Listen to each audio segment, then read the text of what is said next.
Well, this is probably the best overall team game that you've had so far this season. Just talk about what went right and the positives you saw.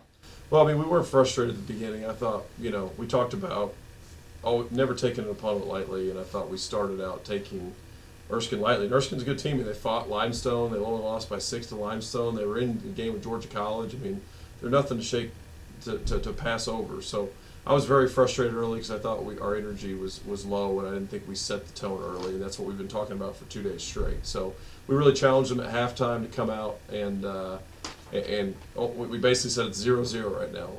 Let's imagine this is the start of the game again. Let's see what we can do. And I thought our energy at the start of the second was a lot more closer to what we're capable of, not to the full extent, but a lot closer.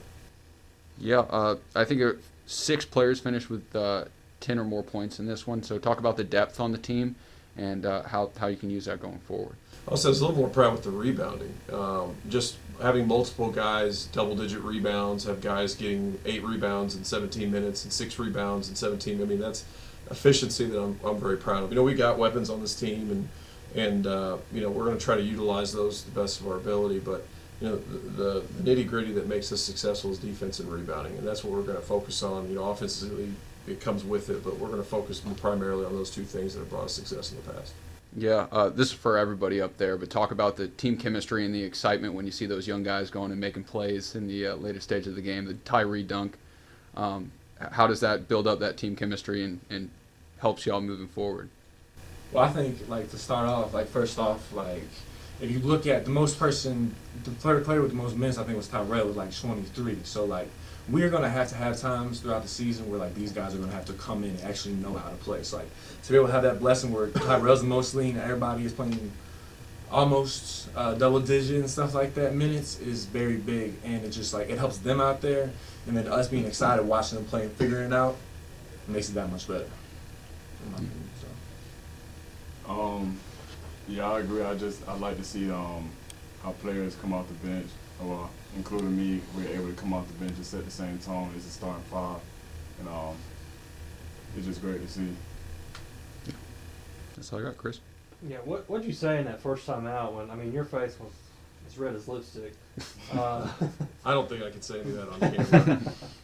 What was the gist of it? The summary was I felt like we weren't respecting our opponent, and I felt like we weren't focused and we weren't playing. One of our mottos is we don't ever want someone to outwork us, and I thought Erskine was playing harder than us. And so I will never, till the day I stop coaching, I will never be okay with that. And so that was the frustrating part was, after it's not like we hadn't discussed it. We discussed it a lot, setting the tone for the first 4 minutes and, first Conference Carolina's game and sending a message and things like that. I thought the first 4 minutes we did the opposite of what I said, so what our staff has been saying. So that's the frustrating part. The other side of that is I was happy with our response after, even the first half, but especially in the second half, our response to that challenge. Yeah, and for the players, how how do you kind of take in that message when he's so frustrated with you, and then how do you respond to that? You just go with it because he just wanted the best for us. So if he's telling us that we're playing soft or the first 4 minutes aren't what they should be, then just take it as it is and move from there. I ain't gonna lie, this is my guy. So when he starts getting all wild, first thing I want to smile and laugh because he don't do all that. All the time, he's a really good guy. Look at you, see, chill and relax. But when he starts going like that, it's okay, wait, okay. Let's be adults, let's be professionals. We all grown or young adult men and stuff like that. So we actually have to zone in and watch because his type of passion and his fire is what we need to be having. He shouldn't have to be doing that to us because we're the ones out there playing. But that's the flip side of him that makes it so good. And you see, guy get new boards all the time, something like that. He's a strong man too, so it's scary. He's big. He's 6'9". Yeah. 250. Thank you for that. 235. Nope. 230. Opposite end. Thank you once again. You're already playing enough. You don't need to play anymore. And then Spencer, you kind of started providing that spark after that. That 11-0 run, you had 7 of those points. Describe that stretch of the game. I don't know. I got taken out off rip at the beginning of the game. It was a big platoon swap. And I was mad because I was like, man, the game just started. At the same point, I knew he did it for a reason. he's by all means knows exactly what he's doing, and like that's kind of fueling the fire. So it's how you're gonna respond. So he did that. I want to make sure that when I went back out there, he has no opportunity to take me out for anything. So that means I gotta play hard, get rebounds, block shots, have a dunk, hit my free throws, which I was proud about that tonight, if we're gonna be honest. But but like that's what I gotta do. Like it takes you out, and you gotta know what you do when you go back in if you really want to stay out there. And Coach, kind of the same question about his impact on that run.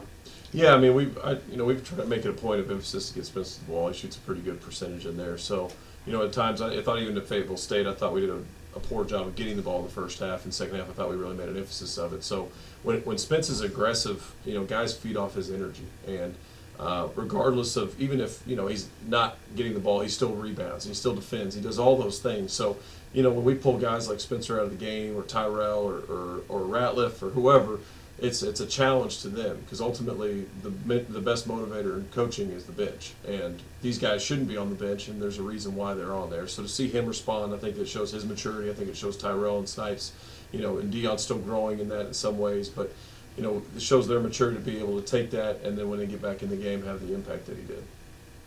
And then coming out of halftime, it was kind of like similar to the other night about how you guys came out of halftime and really had an efficient stretch to start the second half, and really tonight that continued the whole second half. So for any of you, how are you guys able to? As I say, it was kind of the same thing from the other night. It wasn't really a question.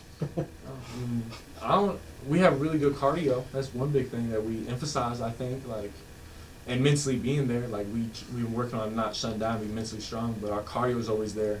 And like I said, he has great halftime speeches that just really rile up the troops. And so when we go in there and that happens, you see what happens when we come back out in the second half. It's 2 times back to back. I doubt, it's not going to be the last time you're going to see it. We shouldn't have to do that. We should start the game how we do the second half. But, it is what it is for the moment. Yeah, I think we haven't started first halves as well as we should. And season, it's a long season.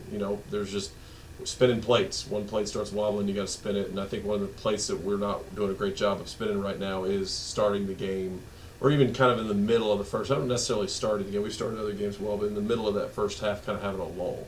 And so usually in the second half, there's a big challenge at halftime to kind of put your gas on the pedal and take off. Let's really run, let's really push, and our guys have taken that to heart the last couple games. So hopefully eventually we'll get to a point where, the rah-rah halftime speech doesn't need to happen, and we just continue to attack and be aggressive even without it. Yeah, big conference opponent on Tuesday against Emmanuel, a bit of a step up in conference opponents. How are you looking to carry the momentum from this win into that one? It's just an it's kind of one of those, we just talked about this in the locker room. We can enjoy this one. And then we got practice tomorrow. We got to get better. Emmanuel's really good. They're one of the best teams in the region. I think they're a top 25 team nationally. It's going to be a knockdown, drag-out fight, and the margin for error is going to be very small. So, one thing I learned early in coaching is you really want to enjoy the victories, and these guys have earned this victory tonight to enjoy.